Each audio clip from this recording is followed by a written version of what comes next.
వాస్తవంగా ఈరోజు నా అదృష్టంగా భావిస్తున్నా. ఎందుకంటే కోటి సభ్యులున్న పార్టీకి ఒక వర్కింగ్ ప్రెసిడెంట్గా జాతీయ అధ్యక్షులు చంద్రబాబు నాయుడు గారు నన్ను నియమిస్తడం జరిగింది.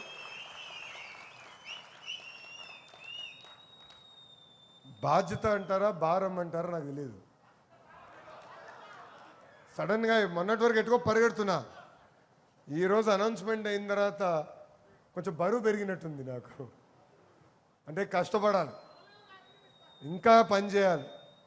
నేను పడుకోను, మిమ్మల్ని పడుకోను నేను స్వామి. సత్యం నాకు తెలుసు, చాలా ప్రిపేర్ అవుతా, చాలా సిస్టమేటిక్గా పనిచేస్తా. పార్టీలో కూడా మార్పులు రావాలని బలంగా నమ్మే వ్యక్తిని. కంటిన్యూస్గా మార్పు అనేది ఉంటేనే మనకు కూడా ఉత్సాహం ఉంటుంది. నేను మా టీంకి ఒకటి చెప్తా, నిన్న చేసింది నేను మళ్ళీ రిపీట్ చేయను. ఈరోజు చేసింది రేపు నేను రిపీట్ చేయను. వేరే ప్రోగ్రామ్కి వెళ్ళి కొత్త నన్ను తీసుకురాలి, నాకు కూడా ఒక ఎనర్జీ వస్తుంది.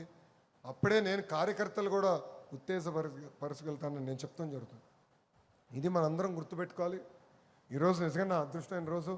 అది కూడా పవిత్రమైన భూమి చంద్రగిరికి వచ్చినప్పుడు నాకు అవకాశం జాతీయ అధ్యక్షులు వారు ఇచ్చారు. పనిచేస్తా, కష్టపడతా.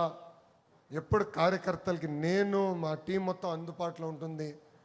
ఒకటి కాదు, రెండు కాదు, 100 సార్లు మనం కలవాలి. మన సమస్య పరిష్కారం అయ్యే వరకు వదిలిపెట్టకూడదు.